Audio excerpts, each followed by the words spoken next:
தேவனுடைய திருநாமம் மகிமைப்படுவதாக.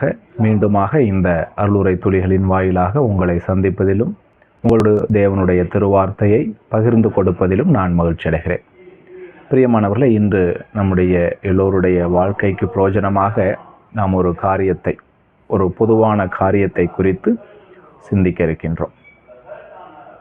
பிரியமானவர்களே, சமீபத்திலே நம்முடைய இந்திய இராணுவத்தில் நடந்த ஒரு நிகழ்வை குறித்து நாம் அறிந்திருக்கிறோம், கேள்விப்பட்டு கொண்டே இருக்கிறோம். அதாவது இந்தியன் ஆர்மியில், இந்திய இராணுவத்தில் லெப்டினன்ட் என்கிற ஒரு போஸ்டிங்கில், ஒரு பதவியில் இருந்த சகோதரர் சாமுவேல் கமலேசன் என்பவர் இந்து கோயிலுக்குள்ள அந்த இந்தியன் ஆர்மியில் கொடுத்த கமாண்டை அவர் பின்பற்றலை, கடைபிடிக்கலை என்பதற்காக அவரை பணிநீக்கம்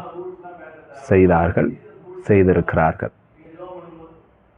பிரியமானவர்களே, இந்த காரியமானது கண்டிப்பாக தேவனால் அனுமதிக்கப்பட்ட காரியம் என்று நான் கருதுகிறேன்.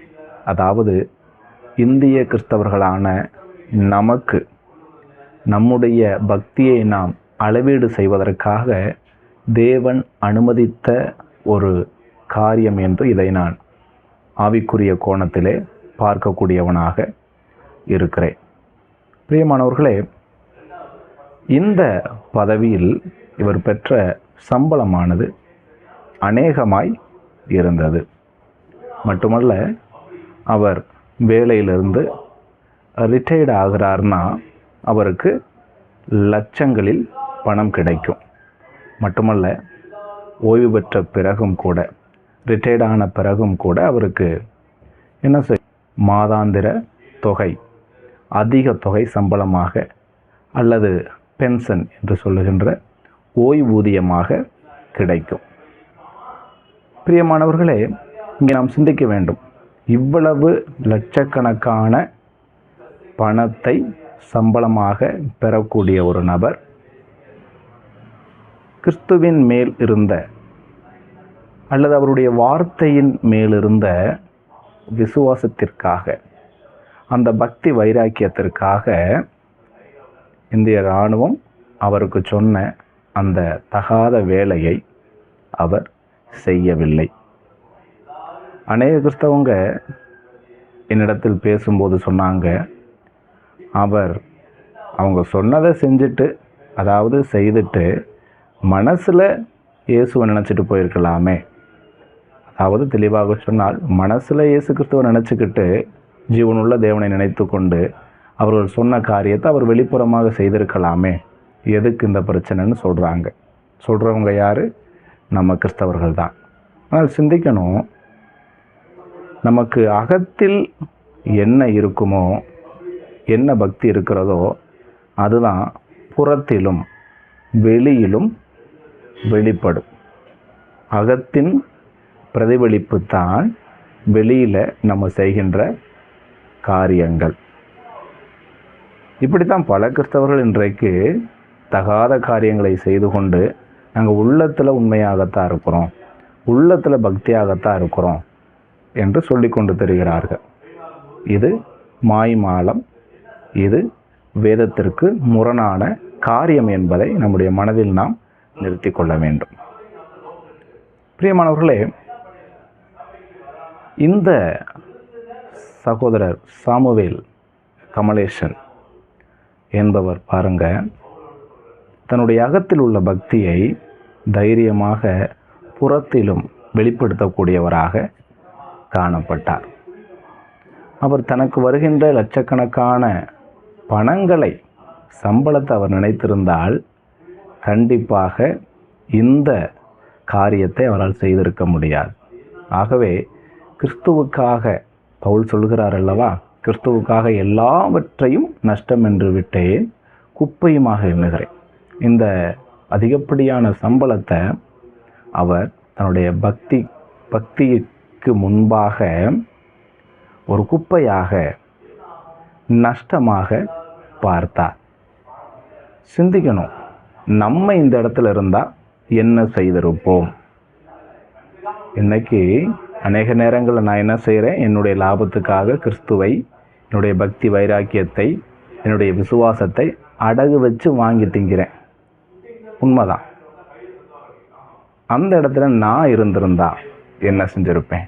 சிந்திக்கணும். இது நமக்கான வாழ்க்கை பாடம். இன்னைக்கு எத்தனை கிறிஸ்தவர்கள் ஞாயிறு கூடுகை, ஞாயிறு தோறும் நம்ம கூடி வர்றோம் இல்லையா, நினைவு கூறும் கூட்டமாக. அந்த கூட்டத்திற்கு எத்தனை பேர் வராங்க? சிந்திக்கணும். ரட்சிக்கப்பட்டேன்னு சொல்கிறவங்களே வர்றதில்லை. ஏன்னு கேட்டால் அவங்க சொல்கிற காரணம், மற்ற நாட்களில், வாரத்தின் மற்ற நாட்களில் வேலைக்கு போனால் ஒரு நாளைக்கு 1000 ரூபாய் கிடைக்கும், பட் ஞாயிற்றுக்கிழமை போனால் 2000 கிடைக்கும் அப்படின்லாம் சொல்கிறவங்க இருக்கிறாங்க. சிந்திக்கணும். லட்சங்களில் பணம் சம்பாதித்தவர் தன்னுடைய பக்தி வைராக்கியத்திற்காக அதை விட்டாரே.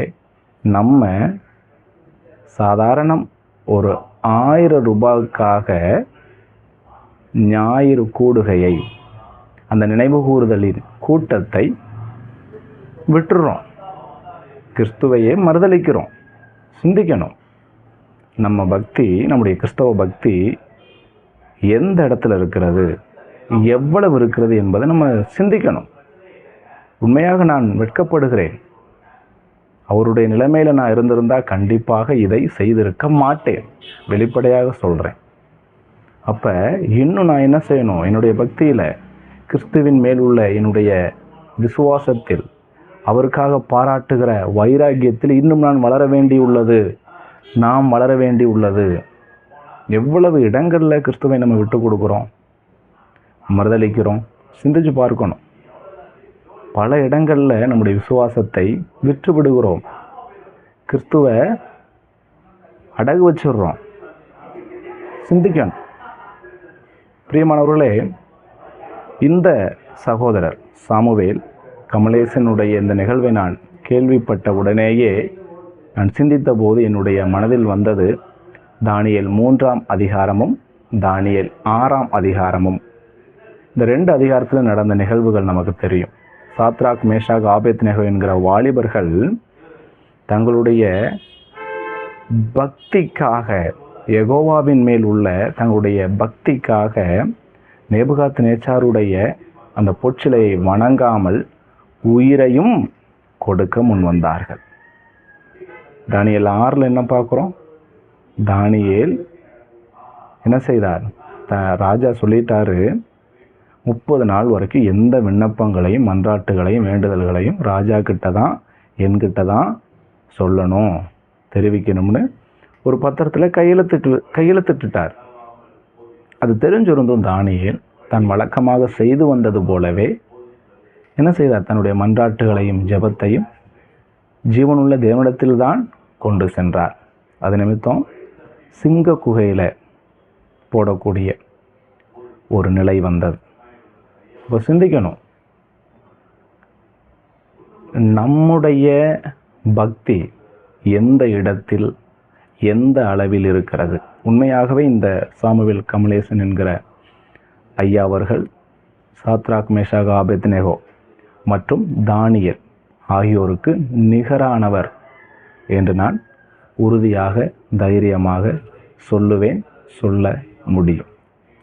இன்னொரு காரியத்தை இந்த இடத்துல நான் பகிர்ந்து கொள்ள, பதிவு செய்ய விரும்புகிறேன். ரோமர் 8, 28, 29, 30. ரோமர் 8ஆம் அதிகாரம் 28, 29, 30 நம்ம என்ன பார்க்குறோம்? தேவனுடைய, பிதாவினுடைய சித்தம் என்ன, நம்மை குறித்த சித்தம் என்ன அப்படின்னா, அவருடைய குமாரனுடைய சாயலுக்கு ஒப்பாக நாம் வளர வேண்டும் என்பது தான். பல நேரங்களில் நான் இதை குறித்து சிந்திக்கும் போது இப்படி சிந்தித்து இருக்கிறேன். பவுல் வேதாகமத்தில் வருகிற நல்ல ஒரு பல கதாபாத்திரங்களில் இவரும் ஒரு சிறந்த உயர்ந்த கதாபாத்திரம். அவருடைய எழுத்துக்களையும் அவருடைய வாழ்க்கையையும் திருப்பணியையும் பார்க்கும் பொழுது, ஆண்டவரே, பவுல் அளவு கூட நான் இன்னும், பவுலின் அளவுக்கு இன்னும் 1% கூட நான் வரலையே, அப்புறம் எப்படி உம்முடைய குமாரனுடைய சாயலுக்கு ஒப்பாக நான் மாற முடியும் அப்படின்னு சிந்தித்து இருக்கிறேன். பல பிரசங்கங்களில் பலருக்கு சொல்லியிருக்கிறேன். பட் இப்போ நான் சிந்திப்பது என்னன்னா, இந்த ஐயா சாமுவேல் கமலேசன் அவர்களுடைய பக்தியின் அளவுக்கு தக்கதாக என்னிடத்தில் பக்தி இருக்கிறதா? அதாவது அவர் பாராட்டின அந்த பக்தி வைராக்கியம் என்னிடத்தில் இருக்கிறதா அப்படின்னு சிந்திக்கிறேன். அதாவது நான் சொல்ல வருவது என்னென்னா, நான் பவுலை போல மாறுவேனா, கிறிஸ்துவை போல மாறுவேனான்னு சிந்திக்கிறேனே. பட் இந்த நம்முடைய சமகாலத்தில் வாழ்கின்ற இவரை போல என்னால் இருக்க முடியுமா? இவருடைய பக்தியின் அளவுக்கு தக்கதாக கூட நான் வளர்ந்திருக்கிறேனா என்று சிந்தித்து நான் வெட்கப்படுகிறேன். பிரியமானவர்களே, சிந்திக்க வேண்டும். நம்முடைய கிறிஸ்தவ வாழ்க்கை என்பது நோக்கமற்ற வாழ்க்கை அல்ல, அது நோக்கமுள்ள வாழ்க்கை. கிறிஸ்துவுக்காக நிற்கக்கூடிய, பக்தியை வெளிக்காட்டக்கூடிய ஒரு வாழ்வு என்பதை நாம் மறந்துவிடக்கூடாது. ஆனால் என்ன, மறந்துவிட்டோம். பல இடங்களில், பல சூழ்நிலைகளில் நாம் வளைந்து விடுகிறோம், கிறிஸ்துவை மறுதலித்து விடுகிறோம், வைராகியத்தை விற்று விடுகிறோம், விசுவாசத்தை அடகு வைத்து விடுகிறோம். சிந்திக்கணும். சிந்தித்து நம்முடைய வாழ்க்கையை முன்னேற்ற வேண்டும். உண்மையாகவே இந்த காரியம் கிறிஸ்தவர்களுக்கெல்லாம் இது பயங்கர கொந்தளிப்பாக இருந்தாலும், இது கிறிஸ்தவர்களாகிய எனக்கும் உங்களுக்கும், அதாவது நமக்கு நம்முடைய பக்தி வைராக்கியத்தின் அளவை பார்ப்பதற்கு, வருங்காலங்களில் அதை முன்னேற்றுவதற்காக இறைவன் கொடுத்த ஒரு பாடமாக இருக்கிறது என்பது திட்டவட்டம். ஆகவே பிரியமானவர்களே, சிந்திப்போம், செயல்படுவோம். கிறிஸ்துவுக்காக என்னுடைய பக்தி வைராக்கியம் எந்த அளவில் இருக்கிறது? இப்படி ஒரு சூழ்நிலை நமக்கு ஏற்பட்டால் நாம் இதுபோல் சாட்சியாக நிற்க முடியுமா? சாத்ராக், மேஷாக், ஆபேத்நேகோ மற்றும் தானியேலுக்கு நிகராக நம்மால் இறைவனுக்காக, இயேசு கிறிஸ்துவுக்காக எந்த சூழ்நிலையிலும், எந்த உபத்திரவத்திலும் வைராக்கியமாய் நிற்க முடியுமா என்பதை சிந்தித்து பார்ப்போம். சிந்தித்து பார்த்து வரும் காலங்களிலாவது, இருக்கிற காலங்களிலாவது நம்முடைய ஆவிக்குரிய வாழ்க்கையை சீர் செய்வோம், ஸ்திரப்படுத்துவோம். தேவன் நமக்கு உதவி செய்வாராக.